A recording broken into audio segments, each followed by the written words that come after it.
Jason Widener here with Erewhon, Meet the Maker. This is an exciting time because everybody's talking about butter, and I found a guy that might possibly have the best butter in the world. His name is Peter Cullinane. He's with Lewis Road Creamery, and he is coming to California. First question though, where can I find this butter? Well, right here in Erewhon. Yeah. That's it, I'm done with the interview.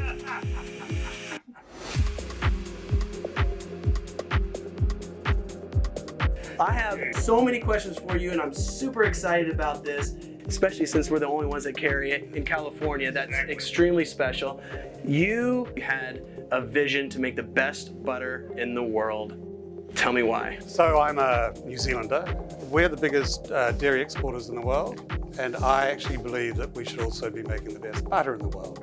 The quality of New Zealand butter was good, but it wasn't great, and I thought we should actually have the best in the world. I was in a local supermarket, and I was reaching, I hate to say it, but I was reaching for a Danish butter. And I had it in my hand, and I had one of those moments where I said, what's a New Zealander doing reaching for a Danish butter when we should be making the best butter in the world? Agree. So I went home, I looked up YouTube, and I actually got a lovely woman from the Appalachian Mountains saying, honey, you make butter in a mason jar.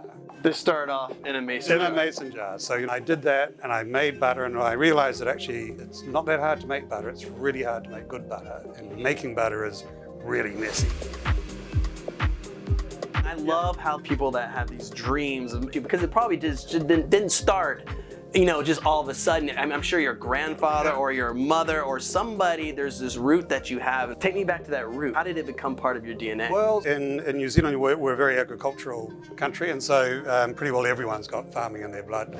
My father and mother both came from farms, and my father was a wonderful bloke, but a man of very, very few words. Man of principle. A man of principle. I was whipping cream as a kid for something around. He said, you know, keep on doing that or you'll make butter. And it's not the most prophetic thing to have said, but it's one of those things that absolutely stuck in my memory.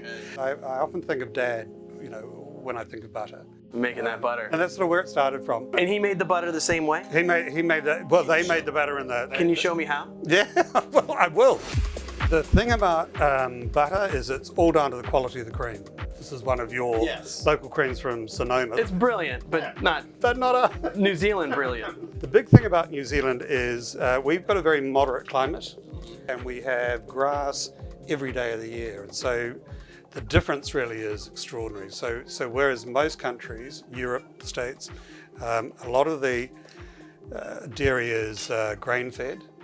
To varying degrees. In New Zealand, on our farms, it's all grass. And there's a lot of questions there with grass, and I'm going to get back to that in a minute. But basically, what butter does, what butter is cream, which is the highest packed percentage of milk. You break down the molecules into the constituent parts, which is butter fat and buttermilk. And that's sort of as simple as that. So the whole action is to sort of smash it. Yeah. And you end up with the butter at the bottom and the buttermilk on top. So you're going to watch this for 10 minutes, and we're going to do this right now. I'm just kidding. Maybe we should get someone to shake, and we'll keep talking. All right. So literally, okay, so I'll just feel like I'm a bartender, right? Just like this. Yeah, you got the action. There you go, there you go.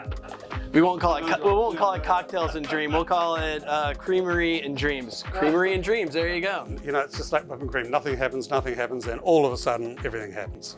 We shook and we shook and we shook. That's amazing. There it is, right there. You don't need anything other than a mason jar. That's amazing. And that's how it all started. Yeah. Wow. And it goes on from there. What fascinates me is that you have this amazing texture. You have this beautiful golden hue to your butter, and I want you to talk to me and the audience, and talk to the audience about what gives it that color and all the health benefits behind truly grass-fed butter. The color of our butter is a bright yellow. And when you compare that to a grain-fed butter, you know, the difference is quite extreme. And if you talk to the old butter makers, they will tell you that the more human intervention in the process of making butter, the whiter the butter. Ours is very yellow butter, and the yellow comes from the keratin in the grass. Yes. Cows they're not actually equipped to eat grain. Grain's not a natural part of a cow's diet. No, the stomachs can't even digest it properly. We're blessed with a lot of pasture and a moderate climate. And so our cows can eat grass 365 days of the year. So it just doesn't get better for them. So they're in sort of cow heaven, really. That's amazing. Yeah. And your grass has that great microbial fight. That's probably why you have such wonderful, nutritious grass. That's probably why your butter tastes so darn good and so amazing. I know if you haven't had grass-fed butter before, especially a good grass-fed butter, especially your butter, people really don't know what they're missing. And in this world, in this way that we're over-manufacturing our products, you found a way to produce it in a very clever and unique way. Your animal welfare is over the top. And that, to me, is a story worth telling. Why was that such a focus for you? You know, just personally, I can't imagine mistreating livestock. And it's absolutely true that happy cows produce better quality milk, but also you just feel better about it. So we're really lucky. Our company has 9 farms which produce this milk. With the welfare of the animals and then the welfare of the farm workers and then ultimately the welfare of those who eat the products that come from that process in mind. So it looks after all 3. Because you have a humane welfare certification and you have a free range system that there's a lot of definitions in that world, but your free range is like, they have access, never barned. No. I mean, it is cow heaven. Wild cows out there. They're wild cows, but wild cows. They are really they're very calm.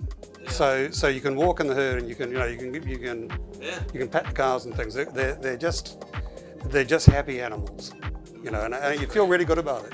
And it shines through in the product, I think. Absolutely. That to me is probably the best story.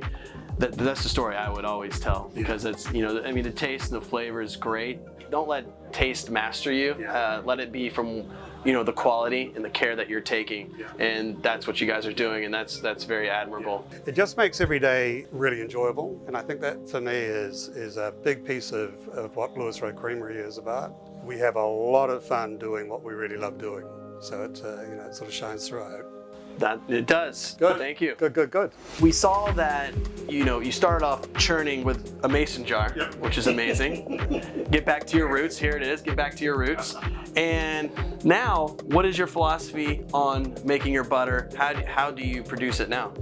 So we have a wonderful partnership with our farms, and they, thank goodness, have maintained what's called a Fritz churn. The cream goes into the churn vessel and it turns and turns and turns. Has like a spiral kind of a thing in there? Basically, and it's got paddles inside it, and it's just so the cream separates and you get exactly that. You get butter and the buttermilk that gets separated off. And the lovely thing about butter is it's a really simple product. You know, the only thing you need to add is salt if you want, or don't add salt and it's unsalted, and that's sort of it. You know, so and that's it. That's it. You made your butter, your cream, and then you moved into more categories. Tell me about all your categories. Having started with butter, the next thing I really wanted to do was to go back and make a really great milk.